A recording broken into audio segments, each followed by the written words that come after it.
नमस्कार। आकाशवाणी चंडीगढ़ से प्रादेशिक समाचारों के साथ मैं निधि मुंजाल। राष्ट्रपति द्रौपदी मुर्मू ने पेरिस पैरालंपिक में महिलाओं की 10 मीटर एयर पिस्टल स्पर्धा में कांस्य पदक जीतने पर रूबीना फ्रांसिस को बधाई दी है। राष्ट्रपति ने सोशल मीडिया पोस्ट में कहा कि रूबीना की जीत निशानेबाजी में भारत के उत्कृष्ट प्रदर्शन को दर्शाती है, क्योंकि इस खेल में ये देश के लिए चौथा पदक है। राष्ट्रपति ने कहा कि रूबीना की सफलता दिव्यांगों को विशेष रूप से प्रेरित करेगी। प्रधानमंत्री नरेंद्र मोदी ने भी रूबीना फ्रांसिस को उनकी सफलता पर बधाई दी है। सोशल मीडिया पोस्ट में उन्होंने देश के लिए गर्व का क्षण और रूबीना फ्रांसिस के दृढ़ संकल्प का परिणाम बताया। केंद्रीय युवा कार्यक्रम और खेल मंत्री डॉ मनसुख मांडविया ने भी रूबीना को बधाई दी है। सोशल मीडिया पोस्ट में उन्होंने कहा कि रूबीना ने निशानेबाजी में देश को गर्व करने का अवसर दिया है। प्रधानमंत्री नरेंद्र मोदी ने कहा है कि वैश्विक स्तर पर भारत सबसे अधिक अवसरों वाला देश है।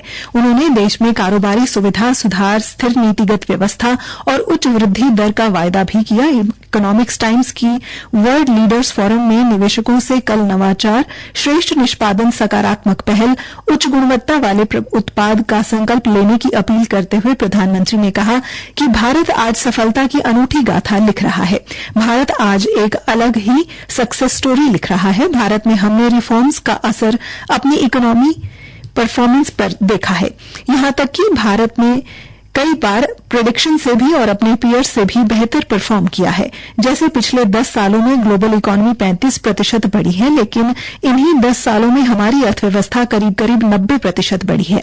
श्री मोदी ने कहा कि केंद्र सरकार ने अपने तीसरे कार्यकाल की शुरुआत मजबूत इरादों, उम्मीदों और विश्वास के साथ की है। प्रधानमंत्री ने कहा कि सरकार सुधार, निष्पादन और परिवर्तन के अपने मंत्र के साथ लोगों के जीवन में बड़े बदलाव लाने में सफल रही है।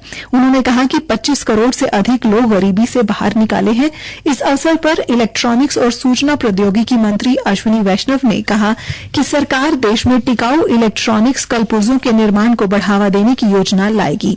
उन्होंने कहा कि भारत में इस्तेमाल किए जा रहे 99% से अधिक मोबाइल फोन देश में ही बनाए जा रहे हैं और इस वर्ष एप्पल भी अपना नया फोन भारत में बनाएगा।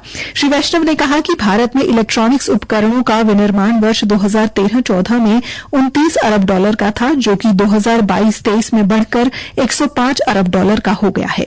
उन्होंने ये भी कहा कि सरकार ने अपने तीसरे कार्यकाल में रेल, सड़क, हवाई अड्डे और बंदरगाह से जुड़ी $2 ट्रिलियन की परियोजनाओं को मंजूरी दी है।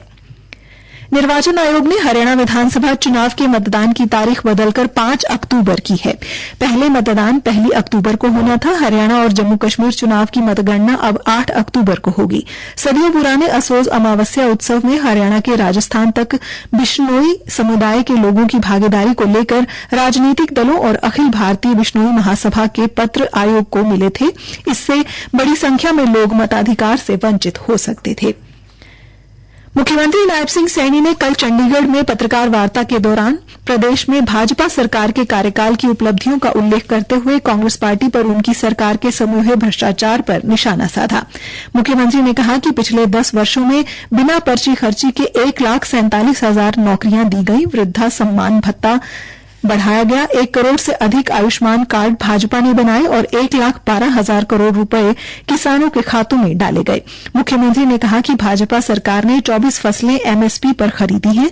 उन्होंने कहा कि कांग्रेस के कार्यकाल के समय 1,000 रुपए बुजुर्गों की पेंशन थी, जबकि भाजपा सरकार ने बुजुर्गों की पेंशन को बढ़ाकर 3,000 रुपए करने का कार्य किया है। 72 घंटे में फसल का भुगतान करके किसानों को लाभ भी भाजपा के समय में ही हुआ है। मुख्यमंत्री ने कहा कि बीजेपी के समय प्रदेश में 10 साल में 15 मेडिकल कॉलेज बने और 7 मेडिकल कॉलेजों का काम चल रहा है। महिला पुलिस थाने कांग्रेस के समय में 2 थे, जबकि आज प्रदेश में 33 महिला थाने हैं। मुख्यमंत्री ने कहा कि कांग्रेस के पास उनके सवालों का कोई जवाब नहीं है। हुड्डा और कांग्रेस के अन्य नेता झूठ प्रचार से प्रदेश के लोगों को गुमराह करने का काम कर रहे हैं। मुख्यमंत्री ने कहा कि आतंकवाद को रोकने का काम भाजपा ने किया और सेना में हरियाणा के 10% जवान हैं। राहुल और हुड्डा जम्मू कश्मीर में हुए गठबंधन पर अपना जवाब स्पष्ट करें। इसी के साथ ये समाचार बुलेटिन समाप्त हुआ। नमस्कार।